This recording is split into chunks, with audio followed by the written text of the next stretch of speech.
Well, hello everyone, and welcome back to the Storybook Cottage, aka my new house. And you can see that we are really in the midst of it. There is chaos all around us. For a while, Stuart, I was able to keep up with the influx of boxes. In other words, they would come in, I'd empty them, then more would come in. Well, that ship has sailed, and right now I am surrounded by boxes that are hollering at me, saying empty me and help me find my rightful place, which I shall do. But today what I want to focus on is not the chaos, but some order that we've actually established primarily in the great room. And I've invited my friend John Turman back because he's going to help us address some of the questions that we had about setting up that room, the placement of the TV, a number of those different kinds of questions. We're going to go through those one by one. So let's get started.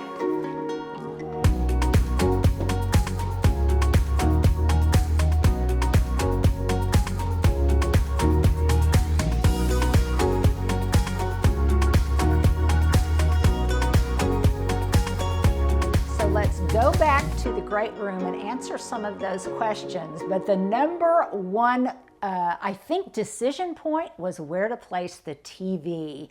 And it really was kind of a collaboration. The right answer seemed pretty obvious once I read through so many of your comments, and I consulted with John, and we're going to discover where we ended up putting the TV and the rationale for it. But first, I want everyone to appreciate that my island is clutter-free, and it has remained pretty much clutter-free, hasn't it, Stuart? Yeah. Since I moved in, because I have put the fear of God in anyone who dumps their stuff. Even Stuart, when you walked in, you said, I'm going to put my camera case here, but just momentarily. Yeah, so it'll only be there. Yeah, just momentarily. Okay, so Stuart, come on, let's go around the corner.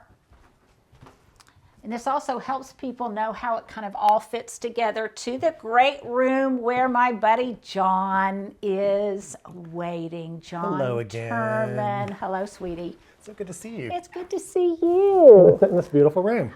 I know it's kind of coming along. It is. But before we get started, so many people have wanted to know about you, John, and if they want to take advantage of your services, your designer services, how do they get in touch with you? Well, the easiest thing to probably remember is that my email is john@johnturman.com. Okay, and that's Turman. And thank you for saying that, yes. Yeah. And the other thing is, John does large-scale projects and everything, but he also, thankfully for me, does smaller-scale projects like mine. It's more of a consulting. I do. I always say I'll hang a picture for somebody if that's all they want, and do a whole house, and I travel to do my work, and it's been amazing how that's worked out. But there are lots of different ways to engage me, and I've even done things just online. So. Where I never went to the house. Oh, really? Yes. So if somebody sent you images or whatever, I had you a can client help them. who was building a new house in Texas, and she needed help with her finishes and her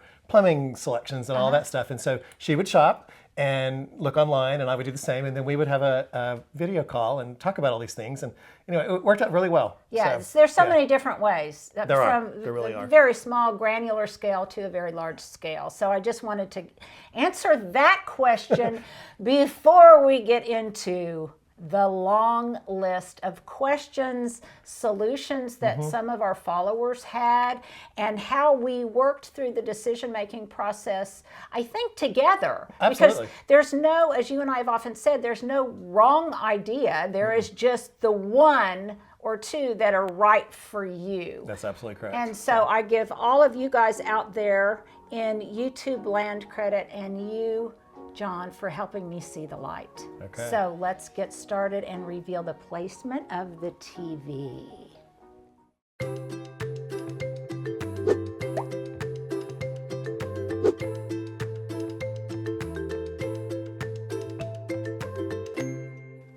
So if you guys remember, when I was here before, I kind of thought maybe the best solution for the television would be to move it so that everybody could see it from anywhere you sat in the room. Right. And it was this wall right over here. And the bookcases were over here originally. And so we had this long discussion about all that. And I think you were maybe on board, but not totally. Right. And so what was really cool about all the responses that you all gave was that everybody had an opinion. So we went through it and came up with a list of things. But overall, this did kind of win out, I think, didn't it? And the important thing was was just to yours. try it. Yeah. So, and so I got a text the other night that Linda and Jamie had done this, and I'm so excited to see it, and we're excited to show you.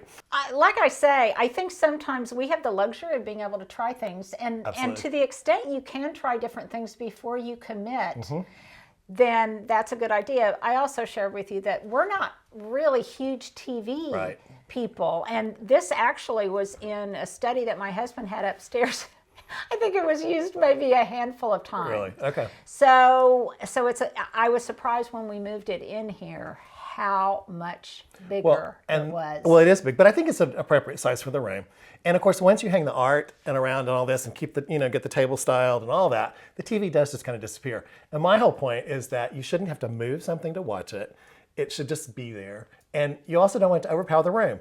And there's enough other things going on in here that even though this is a large piece, I think it will disappear when the wall's covered with art and you don't see it when you walk in the room. So, and when you do want to watch TV, all you have to do is sit down and turn it on.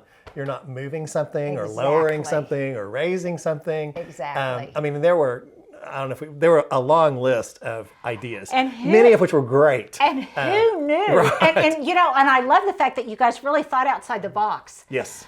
Because I tend to be kind of formulaic in how I think of things, and the fact that you guys really thought outside the box about not just this room but other rooms, I think is just a wonderful thing. It is. It's been fun. It's just really a wonderful thing.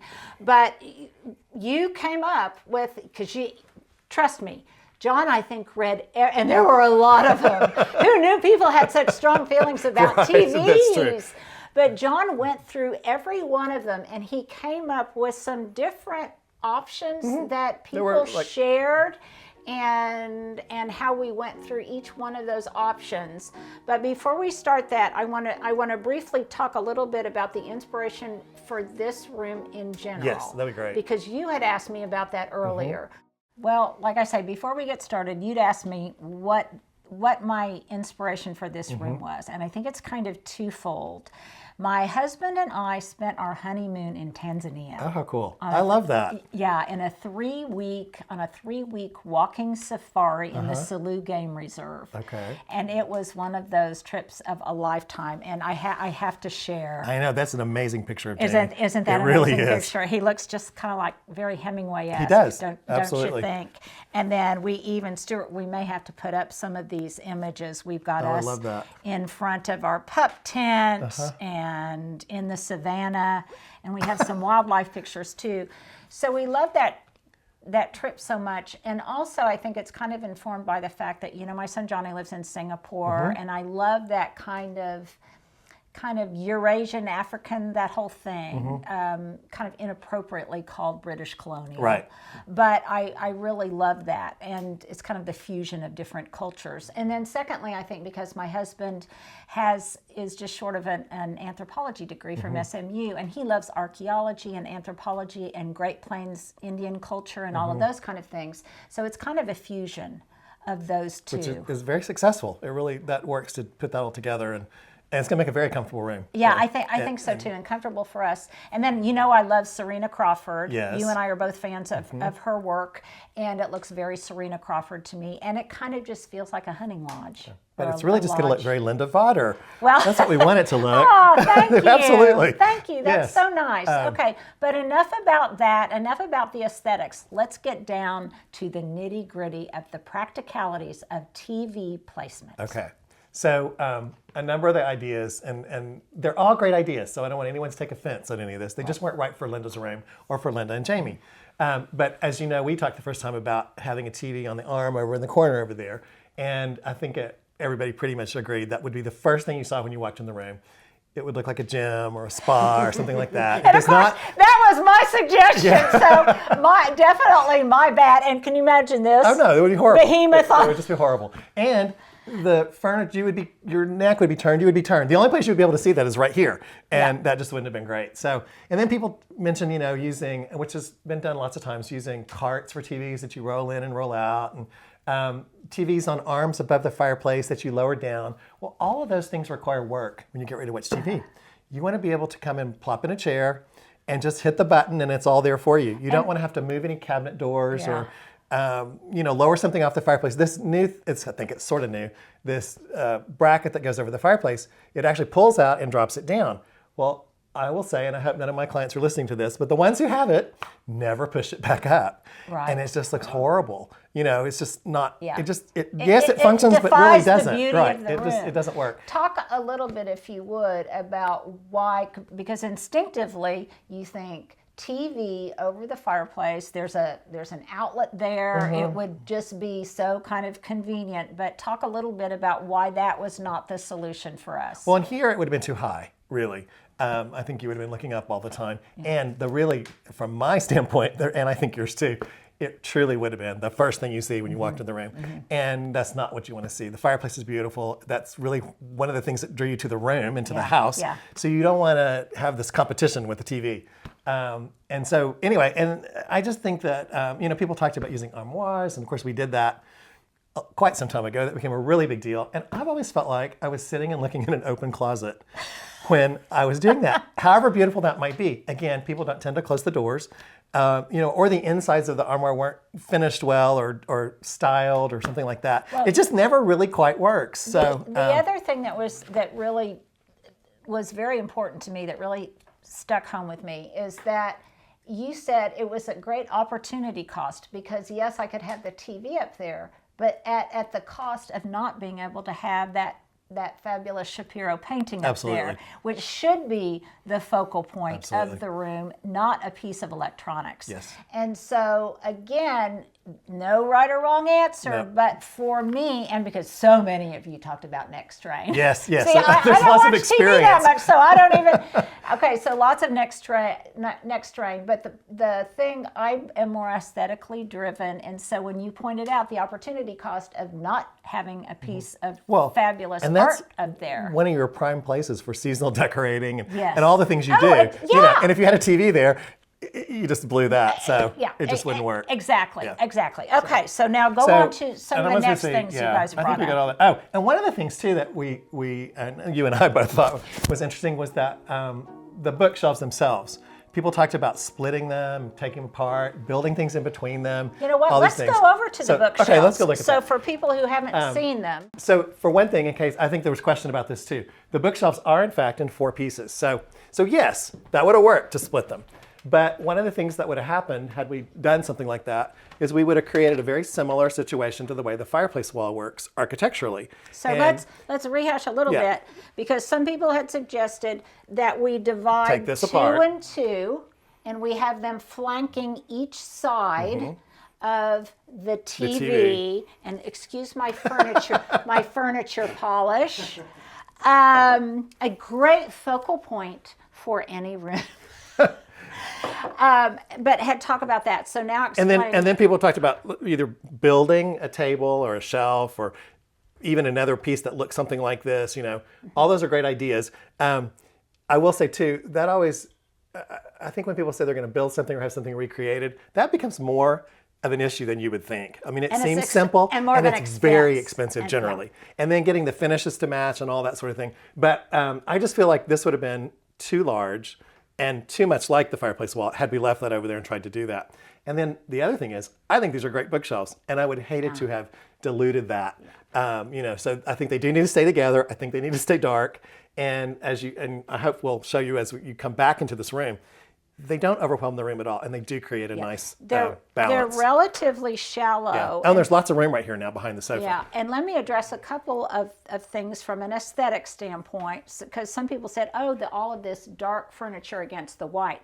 That's exactly what I want. It's the white with the contrast of the dark furniture that very much gives me the aesthetic that I want, and also that I think is appropriate to the strong light of Oklahoma, and so I think it's not only African, Eurasian, or whatever, but I also think it's very Oklahoman.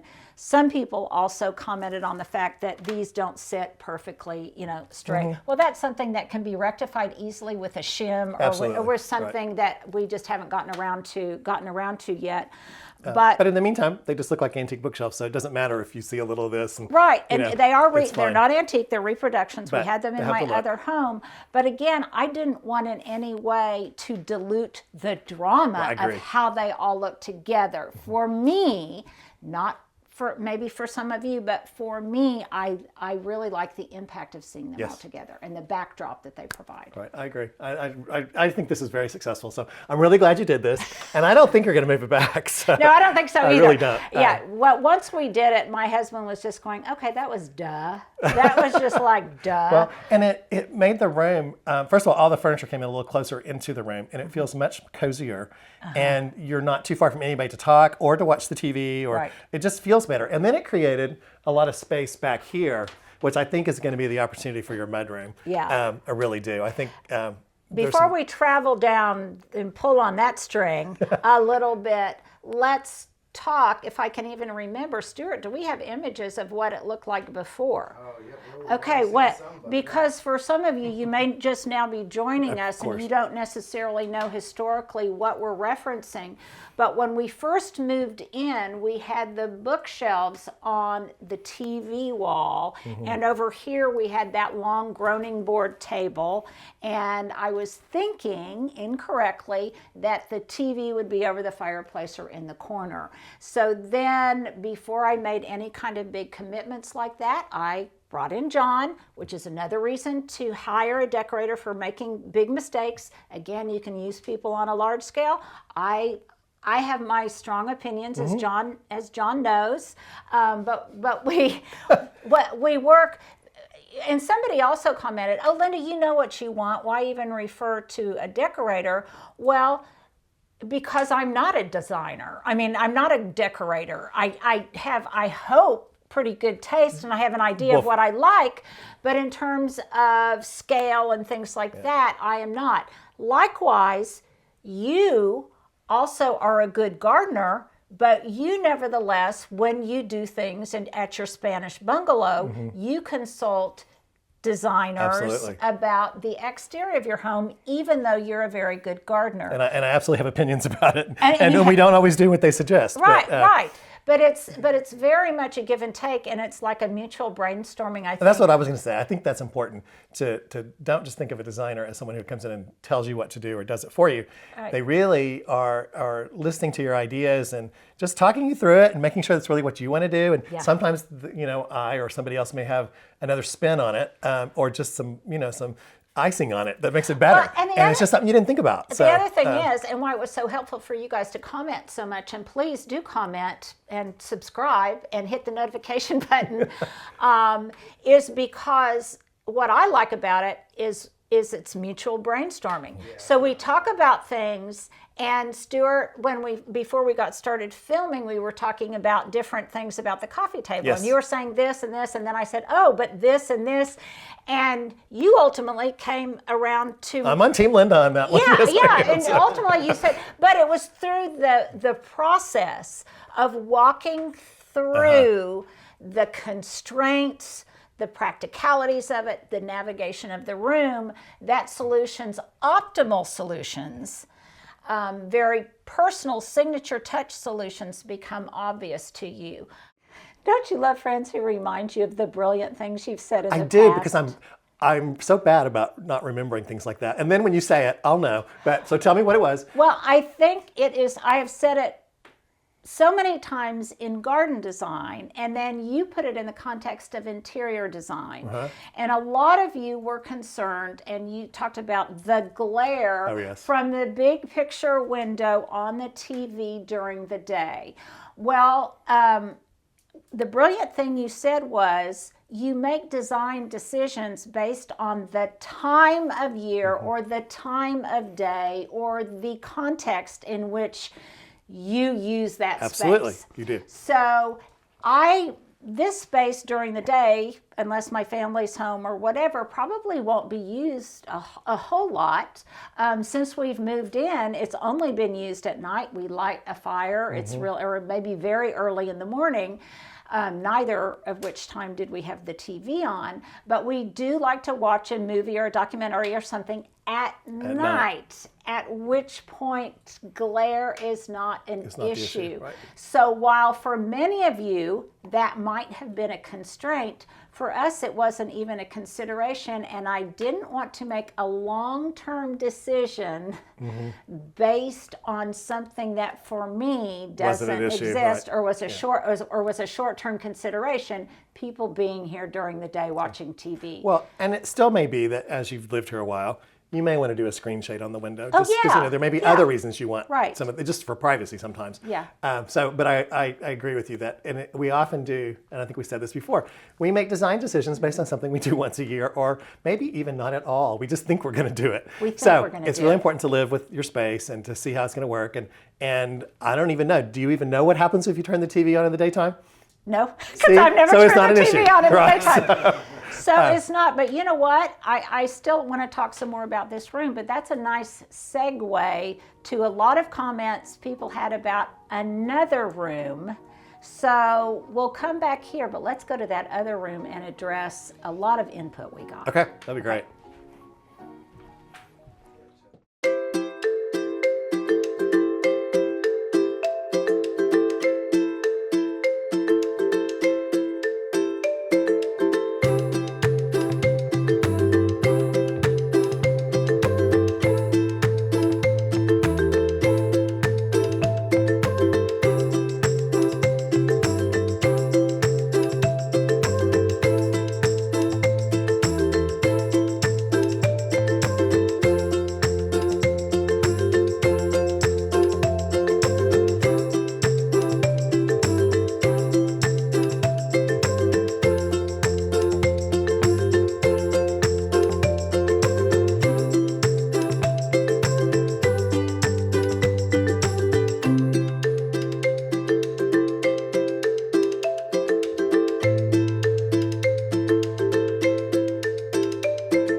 So another thing that was on the list was how you were going to use that front hall closet. Well, it's not a hall closet, the front closet by the door. Front closet. And you, of course, thought, and it would be a brilliant idea to make it a mud type room. And a lot of people talked about, well, that's your front door. Is that really where you want that? Or, and I had said, you know, with the window in it, this is too good to be a closet. So we're going to set that one aside. But we do need to talk about where a mudroom can be. So now that the great room has kind of morphed into what it has, there is space back here to create what you want to be a mudroom, I think. Okay. So what do you think about that? Okay, do you think that might work? First of all, this is a great tip. That if you don't, like, I don't have a dedicated mudroom. No, you do not. But you have dedicated gardening boots. But I have lots of I'm very dedicated to them. Dedicated gardening boots. And so, but the tip is sometimes if you don't have a space, you make a space. Yes. Or you partition off an area of an existing room to make a space, and you press it into service for that reason. Yes. And for me, it's a mudroom. The other reason that makes so much sense, which you have pointed out to me, is this is the door we'll ultimately be using more than the front door of the parlor. This is the one we'll be using. So at any rate, this is where I'll be schlepping in and out. And it would be a long trip to take your wet garden boots up there. You don't want to do that. It would. Okay, so tell me what solutions you've come up with. And I have a solution, and some of this came from viewer comments, but this area by the back door makes perfect sense. And you've already started it. You've got a coat right back here. Great place to put the winter coats. Okay, let me, because I want to ask you. My husband just put this here, and I thought, oh, is this in the way? Is it too bulky or whatever? But in no way does it work? Does it impede coming in or going out. Absolutely. And it could go a little bit closer to the bookshelf if you wanted to. Yeah, I think so. But it doesn't. And it looks cozy and just appropriate. And it's the right scale. Right. Okay. It is. So I think that's the start of it. But this space on the other side of the door, I could see you building maybe a, almost like a long table, maybe 6 or 7 feet long, and make it kind of high, the top of it, so that underneath you could do a tray for all the gardening boots and that sort of thing. You could even have a narrow shelf under that if you wanted a place to stick stuff, baskets or something. But so more akin to like a bench table? Kind of a bench, but taller than a normal bench. Okay. So that the boots look under. Because some of them are tall, aren't they? Tallish. You know, what comes to mind to me are those ones that you see that are a bench and they've got those square cubicle things. Yeah, and I don't know if you want square cubicles. I think you want it to be a little more interesting than that. And I want it to be kind of rustic, I think. Yeah. And you know, I don't know whether it's made out of some kind of reclaimed wood or maybe reclaimed wood and use your contact who could work on the dining room table to create some kind of a base to hold that. Yeah, I love the idea of reclaimed wood and having something look kind of rustic. A little bit rustic, a little bit garden, like garden furniture or something. Very English. Very English. Okay. And then I still think keep the chair here so that you can sit down and put your shoes on, take them off. Another place to sit your handbag or your tote or whatever. Because we talked about a landing and launch pad. Absolutely. So it still would be that. And it's not impeding on the table by the sofa. It's not impeding on the bookshelves. We still have a dedicated bar, which we probably should point out in a minute where that ended up. And then the top of that would be a great place to put plants.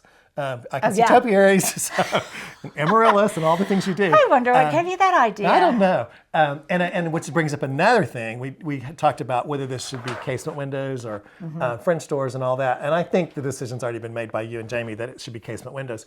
And it really does make sense because it allows you to create this mudroom space.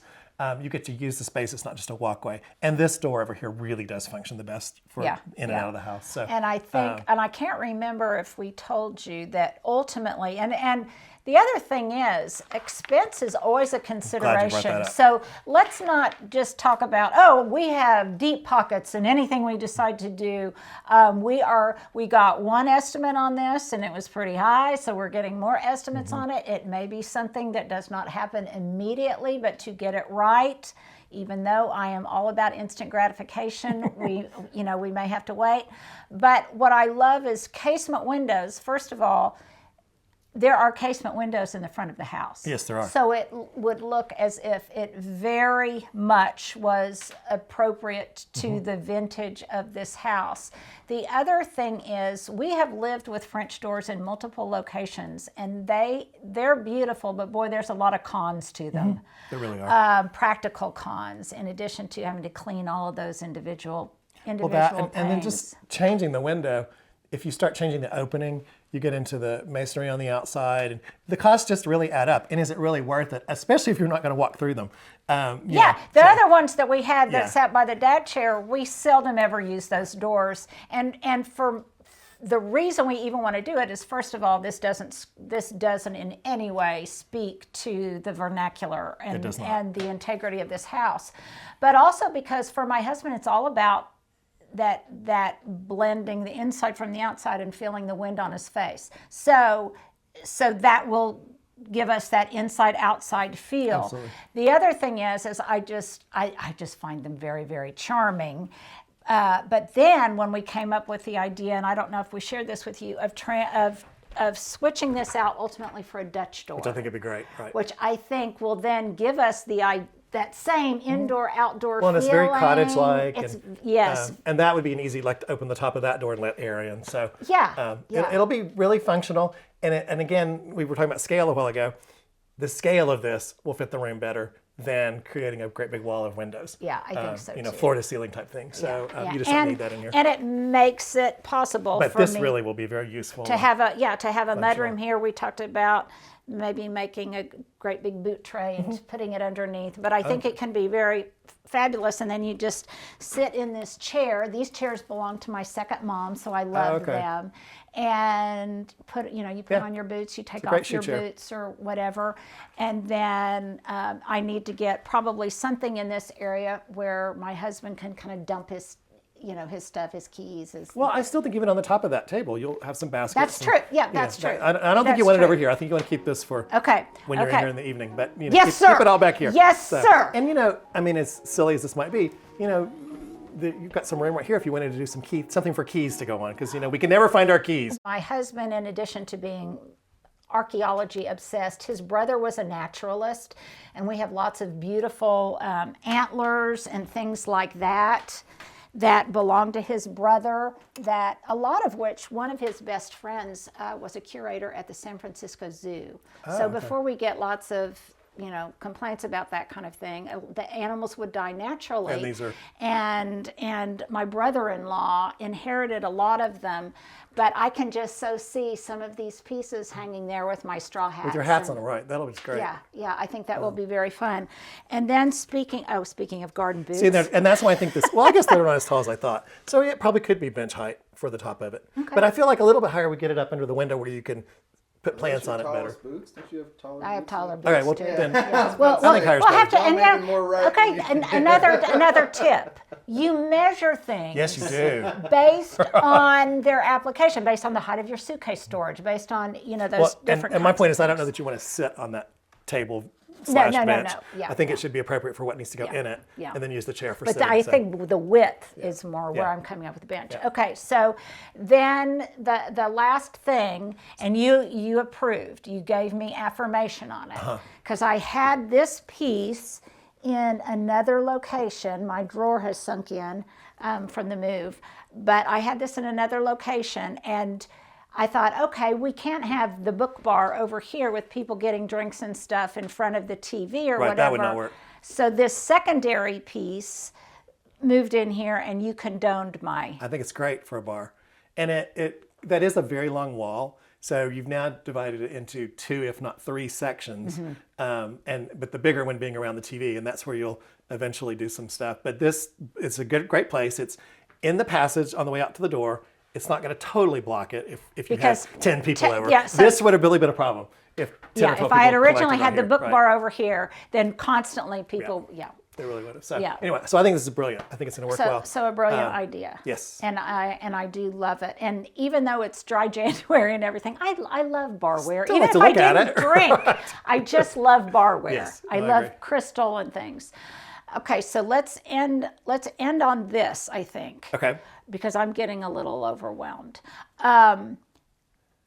In my other home, one of the things that Hubs and I do when we travel, the souvenir we typically bring back is a map of wherever it is we go. It's portable, it's lightweight, it's easy to bring back, and it conjures up fond memories. So we have a collection of maps that have been framed, and in my other home I had kind of multiple map walls.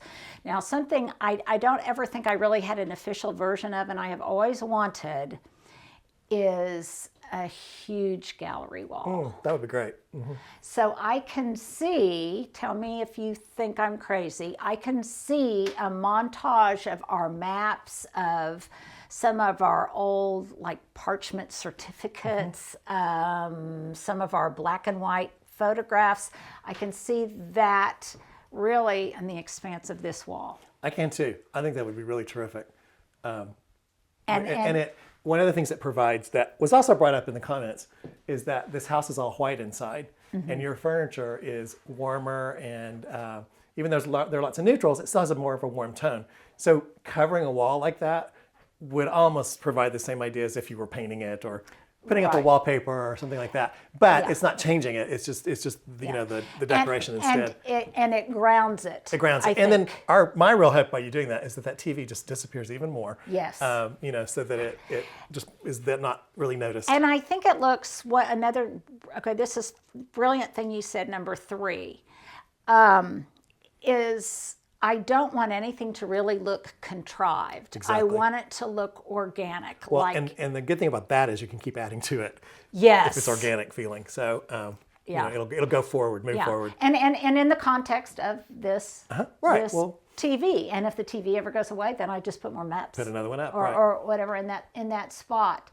So I think that'll be fun, and it will also with the frames and everything will bring in these warm. Absolutely. Warm the bookshelves tones. won't be the only dark piece of furniture in the room at that point. I don't think. Yeah. And give this visual weight. Plus, I just love the way they look. I hope I get to help you with that. I think that would be so much fun to put that up. Well, because well, as we've said, you know how to do things. So but John it's one of the things you do. Okay, so we have Stuart, do you remember the English garden that we went to not long ago at Susan?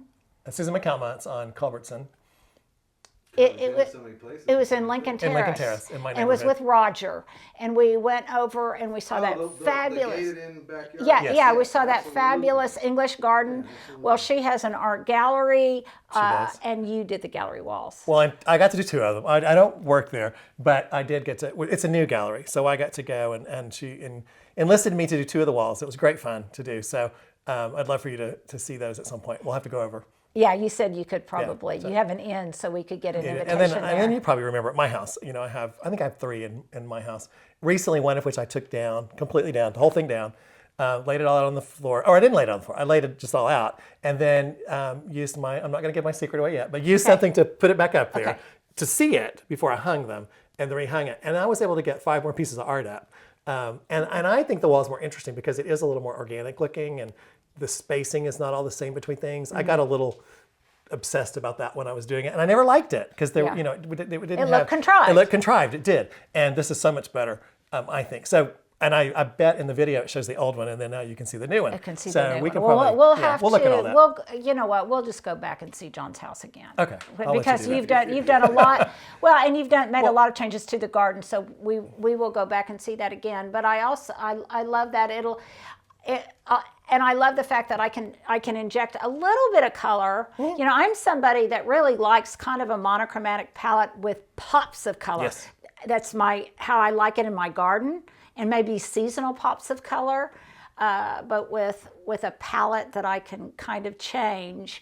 And one thing that I had wanted to do, and I even put this in the community tab, is I really, really wanted to channel that botanical green, like the color of that candle. And I couldn't make it work in the front, but back here,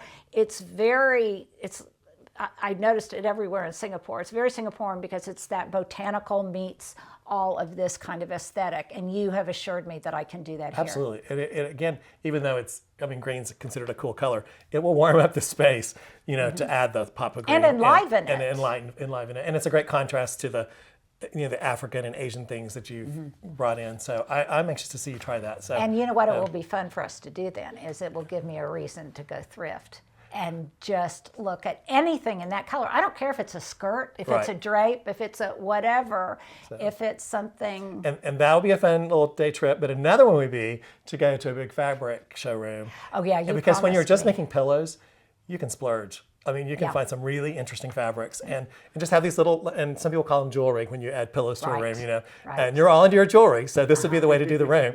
But that could be fun too, just to kind of just not pay attention to what things cost, and just pull samples, Well, and remnants. You can find inexpensive remnants too, that you can transform, if not into a 24 by 24, then into a lumbar pillow or something like that. Which is a much better way to do that than buying a sofa in a green color that someday you may think this wasn't the right thing to do. Yes. So yes. I love the idea of that though. I agree completely. Okay, so at some point I am going to show you the ingredients so that you can help me come up with a recipe.